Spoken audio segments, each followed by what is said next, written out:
আসসালামু আলাইকুম গাইস, কি অবস্থা? কেমন আছেন সবাই? আশা করি সবাই ভালো আছেন। আজকে আমি গিয়েছিলাম নারায়ণগঞ্জ রাসেল পার্কে।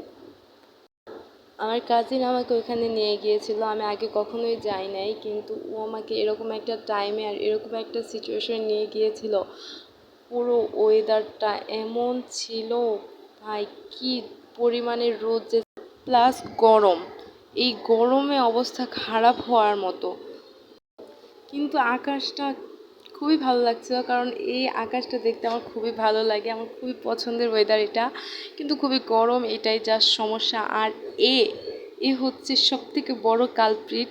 এ আমাকে এরকম রাস্তা দিয়ে নিয়ে গিয়েছে, বলছে আমাকে শর্টকাটে নিয়ে যাবে। শর্টকাট বলতে গিয়ে এমন রাস্তা হাঁটতে হাঁটতে আমাদের জীবন শেষ হয়ে যাওয়ার দশা। মানে এ শুধু হাঁটার উপরে থাকে ভাই, 5 মিনিট একটা জায়গায় বসতে দেয় না। পুরোটা পার্ক আমারে হাঁটাইছে, শুধু হাঁটতে হাঁটতে ওর ফ্যামিলির সাথে দেখা হয়ে গেছে আমার।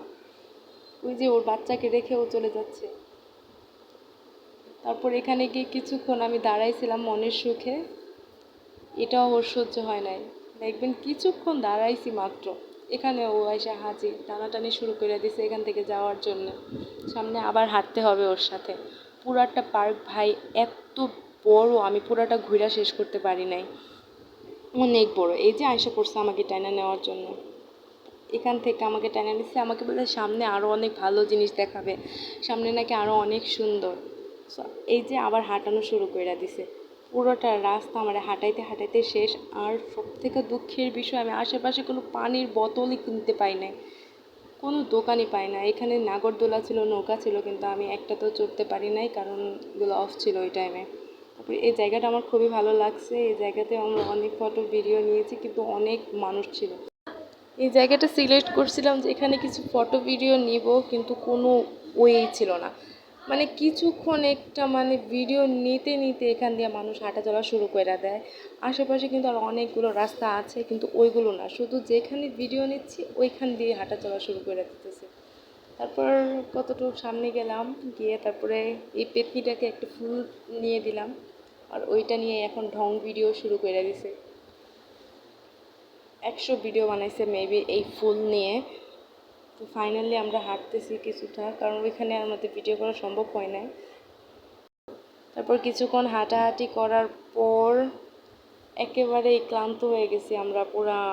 এত গরম ভাই, গরমে আরও জীবন শেষ।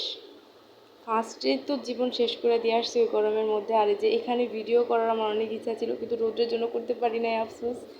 তারপর এখানে আসছি, এখানে যাও কয়েকটা ভিডিও ক্লিপ নেওয়ার ইচ্ছা ছিল, কিন্তু আমি পারি নাই। ফাইনালি আমি পরে ফুলের ভিডিও নিছি লাস্ট।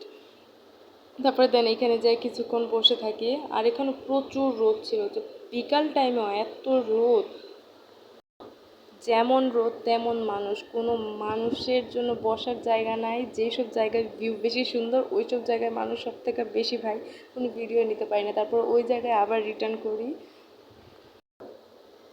তারপর এখানে আবার পিক নিতে যাই, দেখেন এই যে সামনে দিয়ে একজন চলে গেল। এ তো গেলই ভাই স্কেটিং করতে করতে। আবার আরেকজন চলে আসছে কোত্থেকে, দেখেন এই পাশ থেকে আমি ওই পাশে গেছি, শুধু মানে ক্যামেরাটা ঘুরাইছি শুধু ওই পাশে, মানে আমার বোনের একটা পিক নেওয়ার জন্যে। আরেকজন চলে আসছে এখানে, একদম একজন বডি বিল্ডার। ওনার বডিটা দেখাইতে দেখাইতে ক্যামেরার সামনে দিয়ে চলে গেল গা। একটু তো দাঁড়াবি ভাই, একটা পিক তুলতে কতক্ষণ লাগে? না, ওরা সামনে দিয়ে যাবে। যা গেল এখানে। আর তখনও ভালো করে কোনো ভিডিও নেওয়া হয় নাই, তারপরেও নেওয়া হয় নাই। সো এসব করতে করতে লাস্টে বাসায় চলে আসি।